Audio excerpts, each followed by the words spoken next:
you watch the video, we want to let you know a few things. A couple things. Number one, we are not professionals. We're not, so don't judge us. We don't do this for a living. We don't go to school for this. No, we don't. are just 14 siblings / cousins who are trying to learn and grow and give you guys the same information that we are getting on these interviews. Yes. We're not just interviewing for you guys. We're interviewing for us. So we might say things that don't make sense and be like, you're a little wrong about that one, Billy. But we're learning. Yes, we are. And we want you guys to learn with us. Second, the brands that we are representing are not sponsoring us. We are doing this so that those brands can see us and will sponsor us. We're putting ourselves out there, okay? These are brands that we believe in, that we support, and that we love. And so we just wanted to be comical, but also get that recognition from those same brands. Yes. And again, shout out to Progress House for sponsoring this whole idea. Love you guys. Business. Yes. And that's it. Hope you enjoyed the video.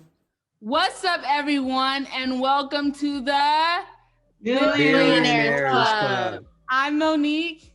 I'm Malachi. I'm Judah. And I'm Zion. And we are the members of the Billionaires Club.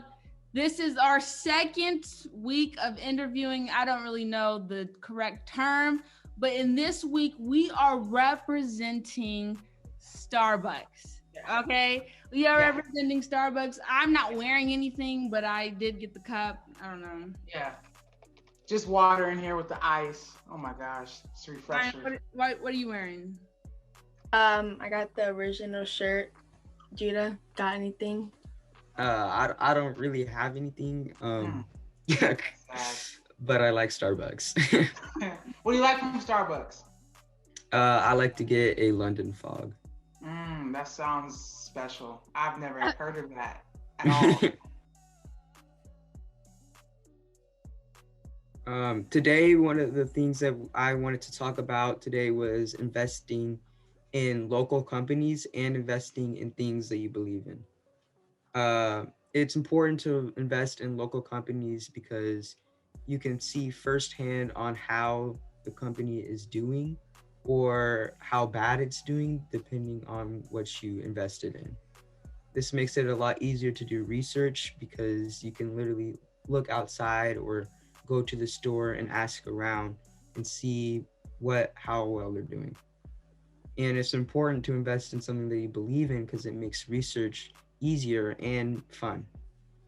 For the two stocks that for Monique and Zion to be debating about today is Starbucks and Dunkin Donuts. The CEO of Starbucks is Kevin Johnson, and it seems that people like working there. Starbucks was founded in 1971, and the first location was in Pike Place Market, Seattle, Washington. And from Monique, Dunkin Donuts was founded in 1950 in Quincy, Massachusetts.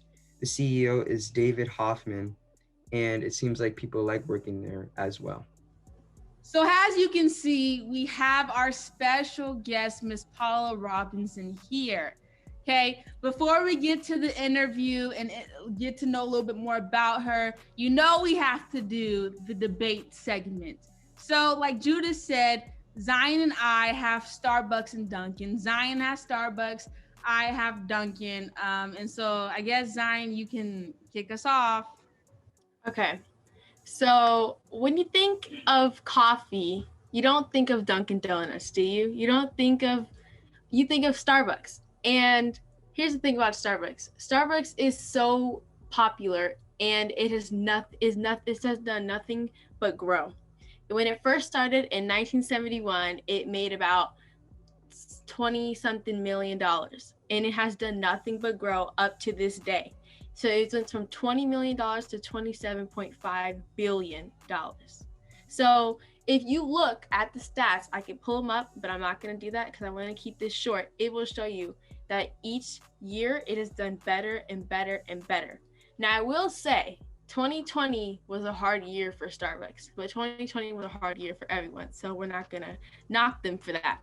So they did go a little bit under, but if a company doesn't go under, it's not a good company. If a company doesn't go through trials and tribulations, it's not a good company. They have to know how to bounce back from their hardship. So if you look around, I don't know if you can see it right now, but there's a reason that we all have Starbucks on right now. There's a reason we don't have Dunkin' donuts in their coffee, whatever they even sell. So, before I end and I let Monique go on, if you look around Seattle, that's where Starbucks started. You see people with Starbucks. Now, I don't know where you live, Miss Paula, but Starbucks is everywhere. They have so many stores across the whole world. Dunkin' does not. Dunkin' does not have stores in Asia, in Europe, and whatever. They don't.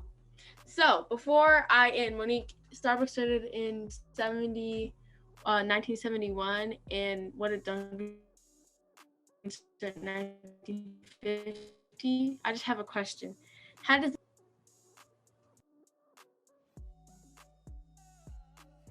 Zion, you're gonna have to repeat the last sentence again. I said Starbucks started in 1971 and Dunkin' started in 1950. And I said, even though you're the older company, even though you've been around better, how does it feel to still be second best? Oh, okay. I'm not gonna answer that question. So let's get into Dunkin' Donuts. Let's start off with the first reason, okay? I'm 1-0 in this competition. I'm hoping to bring out another win. So Dunkin' Donuts is cheaper than Starbucks, okay? Listen, Dunkin' Donuts, Starbucks, let's just say, you get more of the quantity. You get all these lattes, hold the whipped cream, get the foam, get the espresso with the latte milk, non-fat dairy. I don't know. You have all of these options, but at the end of the day, Dunkin' is cheaper than Starbucks, okay? Dunkin' coffee tastes better. Now you could be like, that's your opinion. Okay, whatever. But actually, Consumer Reports did a blind taste test and Dunkin' came out with the win. Okay, now, yes, like I said, you have more quantity with Starbucks, but at the end of the day, if you just want good coffee, Dunkin' Donuts will provide that for you. Also, their combos at Dunkin' is cheaper than Starbucks. If you want a meal, if you want a breakfast, if you want lunch, you can get that from Dunkin'. Dunkin' is more for the entire family. Let's just say you have a whole bunch of kids sleeping over, you wake up in the morning, you're not gonna go get Starbucks and get cake pops for everybody. You're probably gonna go to Dunkin' Donuts and get a nice dozen of donuts, maybe some hot chocolate, maybe some coffee, probably not for the kids, maybe for you, since you've been up trying to deal with the kids, and then maybe some tea, whatever you like. You're probably gonna go more to Dunkin', and it's more for the entire family, okay? A lot of Dunkin' Donuts are owned by the people in the local town. So Starbucks deals more with the franchise, but Dunkin' deals with the people in your community. So if you want to support those families and small businesses, even though Dunkin' is at the end of the day, a big company, their little stores are mostly owned by the people in that town. So that's it. That's all I have. Dunkin' is cheaper. Dunkin' supports local families and businesses. Dunkin' tastes better, not from my opinion, but from a blind taste test that was done. And then Dunkin' Donuts is more for the entire family. Zion, I'll give you a few seconds if you want to counteract that argument. I mean, I think your argument didn't make any sense, if I'm gonna be honest. I think, first of all, I want to say that you said from a blind taste test. She did not say from her taste. So I don't think she even likes Dunkin' Donuts. Anyway, that's not what I'm talking about. If you go downtown, which Starbucks is the home of Seattle. If you go downtown, you see Pike Place Market. I don't know if you guys have ever been to Seattle, ever been to Pike Place Market, but you see a long line to get to the first ever Starbucks. So I wonder, wherever Dunkin' is from, I don't know if Monique can tell me that, do they have a long line of people trying to get the first place where Starbucks was born, the first place where Dunkin' was born? And I feel like Starbucks is for everyone. They have decaf, like Monique's saying, they have a lot of options. You can get whatever you want. So if you can get whatever you want, it's not just for adults or teenagers, it can be for the whole family, just like Dunkin'. Okay, that's a good final argument. Let's just say you don't want to wait in a long line to get your coffee and to go to work. You don't want to wait in a long line if you're picking up food or you're picking up snacks for the kids. You don't want to wait in a long line. Dunkin' Donuts is efficient and it's good. it's not Starbucks might take a long time, it might be decent, but at the end of the day, if you want donuts, if you want stuff for the entire family, if you want to support the local families in your town, Dunkin' Donuts is the way to go. And so that ends our debate segment. We're gonna let Miss Paula think it over, how she's answering these questions. And so Malachi, it goes over to you. So once again, we want to say welcome, Ms. Paula, on behalf of the Billionaires Club, to being our second interviewer. I don't even know the terminology for it, but like we say, welcome. If you can please, just very quickly, please introduce yourself to the people, because some of us may not know you. So if you could share anything with us, what would you share with us on who you are? So I'm Paula Robinson. I live in Louisiana, Kenner, right outside of New Orleans. I'm actually from a small town, Moss Point in Mississippi. I came to Louisiana for school and never left. I'm an electrical engineer by trade. I currently work as an information technology manager, and I like to do photography, and I trade.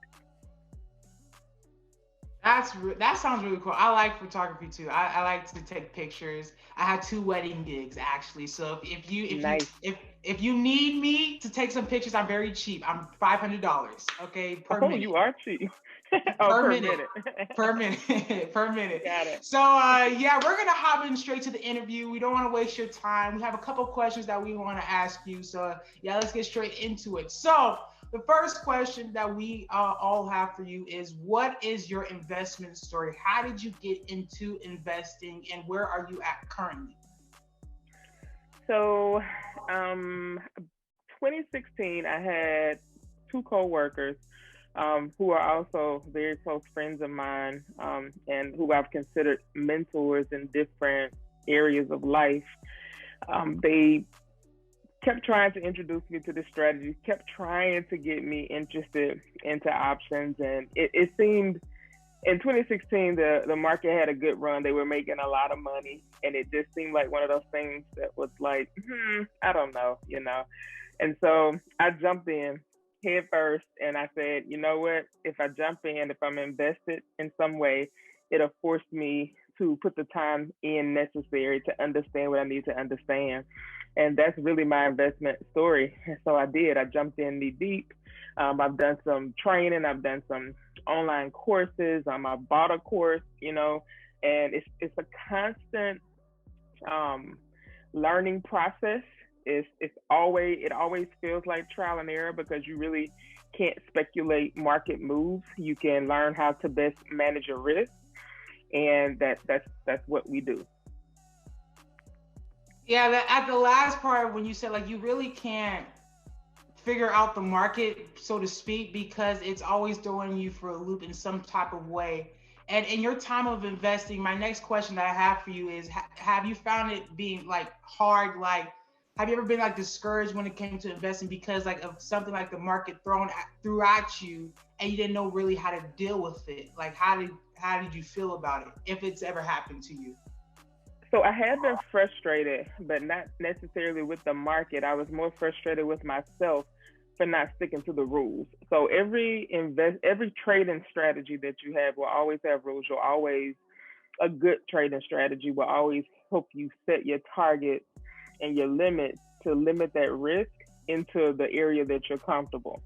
And in the heat of the moment, it's all the psychology of training. You have to be disciplined enough to stick to the plan, because there are times when not following the rules will equal in large gains, but more often than not, that's not sustainable. And that lack of discipline will ultimately cost you. And that's happened to me. So I haven't necessarily been frustrated with the market, because the market does what it does, but I have been more frustrated with myself for being greedy. Stick to the rules, stick to the plan, cut the loss.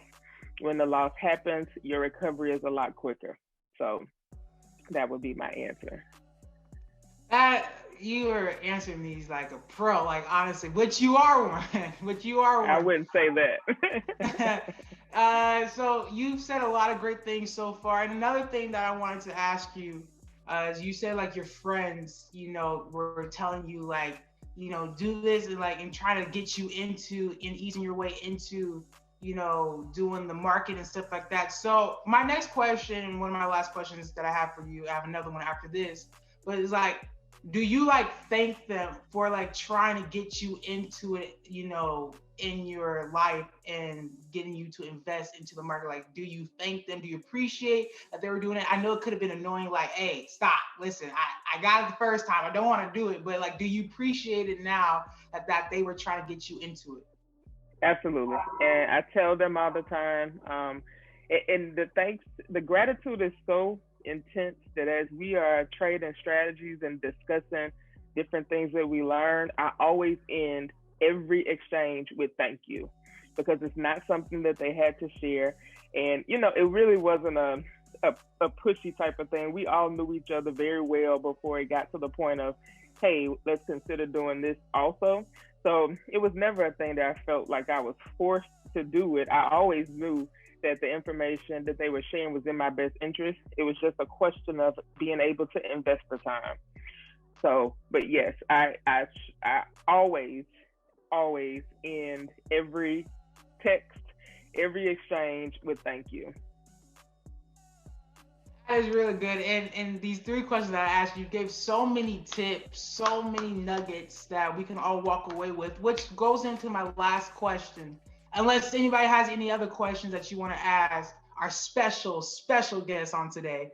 The last question that I have for you is, although you gave so many tips, what could be one tip if you had to say one thing to young people watching like us?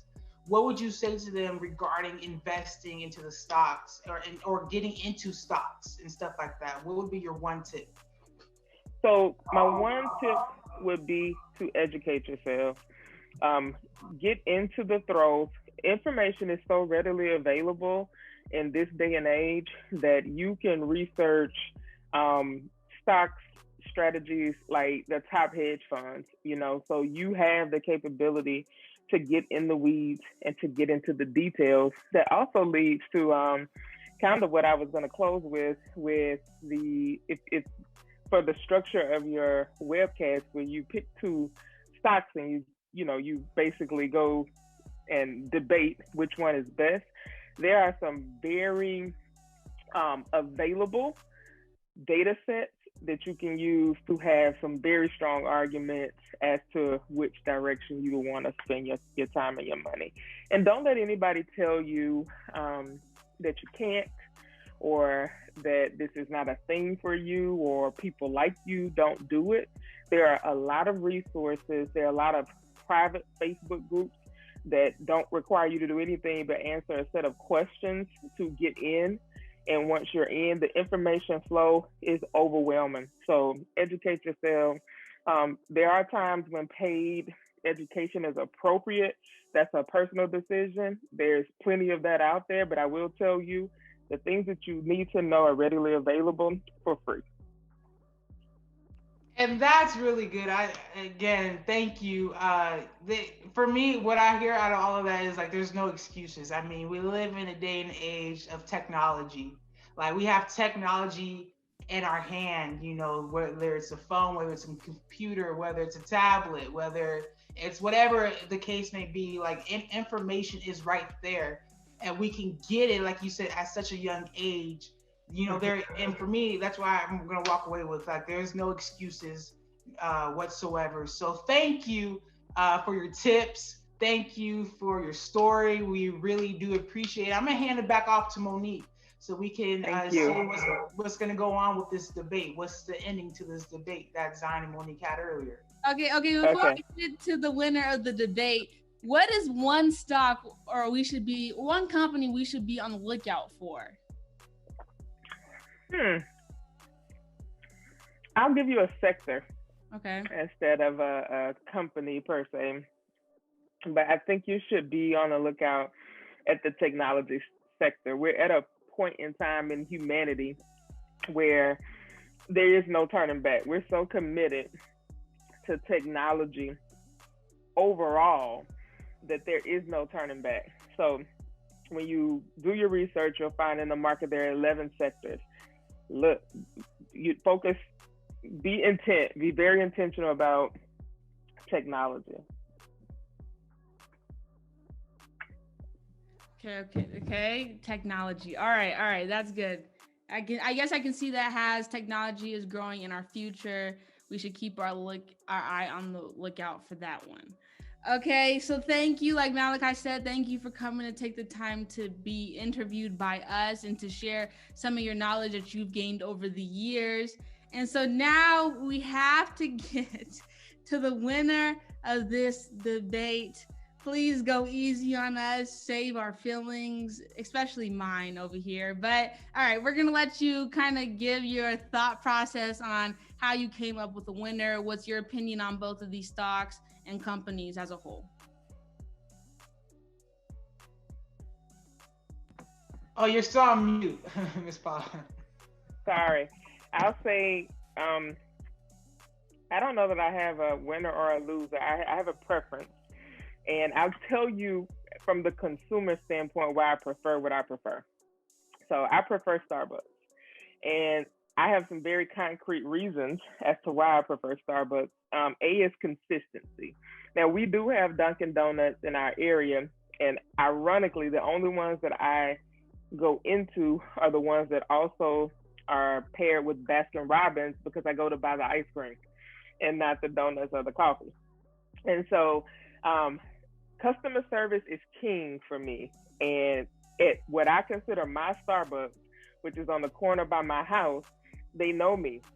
If I walk in there, I normally do all my orders mobile order at this point, but previously I would go in before work every morning, and at 5:30, before I paid for my order, my coffee was ready. You know, they knew me on a first name basis. We talked about things. They knew my children, and they do serve kids hot cocoa, right? So it's an experience for me. In my area, I don't get the same experience at Dunkin' Donuts. They're friendly, they're nice, but it's stick and move. It's stick and move, you know? So preference for me really drives my decision in this debate. And I land on Starbucks. Starbucks is, they have commitments in places that are important to me. And so they are cult-like, right? Starbucks and Apple are kind of on the same level of being cult-like and tribal to a fault almost. But at the end of the day, that's part of their strategy. It pays. By nature, humans are tribal, you know? So for me, it's a Starbucks. But I will say, I just want to personally thank you for picking Starbucks. Monique, no, she's gonna be all right. Thank you for that. I'm still gonna be sad, but it's okay. Thank you for the information as we go into these next debates, and thank you for the information and the tips that you're giving young people on when it comes to stocks. So we thank you. We'll let you go ahead and leave as we wrap up this thing. But once again, we just want to say thank you. Thank y'all for having me. I love what you're doing. Be encouraged and keep doing your work. Bye. Night. I'm gonna say this joke and I'm gonna get out your guys' hair. Wow. Let's get it. All right. So there was a lady by the name Sally. She was 6 years old, right? I was like, hey, Sally, you should get into stocks. This is what she said to me. She said, Malachi, in a high voice, Malachi, you know, I just recently started invested into penny stocks. I was like, wow, that's crazy. That's mind-blowing, Sally. Oh, that's mind-blowing, Sally. And this is what she said.